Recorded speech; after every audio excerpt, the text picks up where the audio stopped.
Here at Joe Walton Stadium, Nathan Breisinger, Cam Macariola, after a doubleheader weekend for men's and women's lacrosse as they go deeper into their schedule.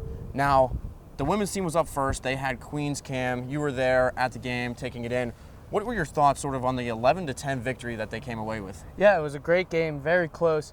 Colonials had the lead late, almost let it slip away. A lot of streaky runs for the Colonials. 5 goals in the first, 4 goals in the third, but only 1 goal in the second and fourth quarter. Now, it's been a little bit of a rough season for the Colonials. They got their first one against Gardner-Webb, which happened to be the first game that Jenna Irwin was back. Now, she didn't have any goals in the middle game versus Canisius, but now 4 goals against Queens. What has she done to help this team sort of since she's been back? Yeah, it's great to have your leading goal scorer come back to join the team through the season. They were struggling on offense early on, and now that she's back, 6 goals in 2 games. She's played in 3. Just great to have her back. And it helps on the back end with Jamie Keller coming back to the MAC goaltender of the year that we know they have. And speaking of Jamie Keller, she wins MAC goaltender of the week, or defensive player of the week rather, and then Lily Haddon wins offensive player of the week in the MAC. She had 3 goals against Queens. What was her performance like? Yeah, it was a great performance. It just, with a lot of great pieces around you, it makes everything easier, and the entire team contributed, and Lily Haddon had 3 of her own. Yeah, now looking at the men's, they took on Jacksonville, number 11 in the nation coming into that game, and the Dolphins, they were a big problem for the Colonials. 12-6 the final. RMU lost, and just wasn't that good of a game. The Colonials never could put really anything together. Dylan Watson, 9 points for the Dolphins, was a big time playmaker. 6 goals for him. Yeah, it was very tough for the Colonials to get started, going down early, I believe, and just a tough outing against a really good team who's been playing some great opponents and even pulled off an upset against Duke.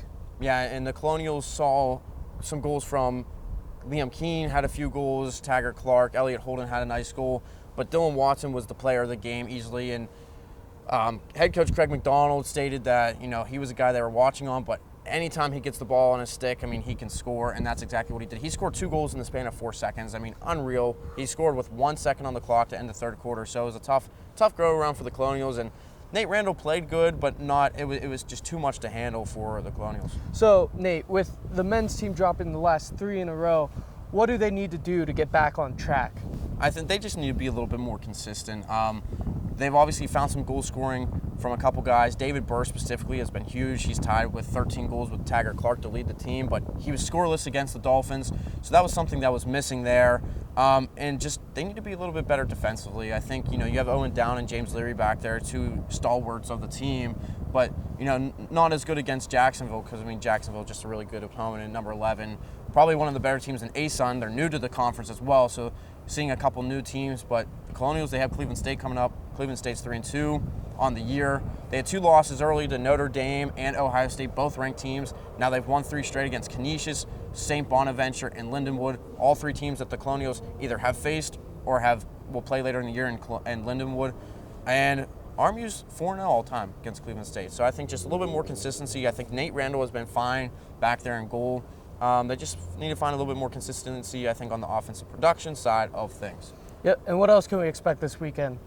Obviously, you have Cleveland State on Saturday for the men's lacrosse team, and then the women's team, UC Davis, coming in on Sunday. Yeah, looking to make it 2 in a row. The last one before they start some action, and let's hope they can make it back-to-back wins. Now, Cam Macariola and Nate Breisinger reporting from Joe Walton Stadium for Colonial Sports Center.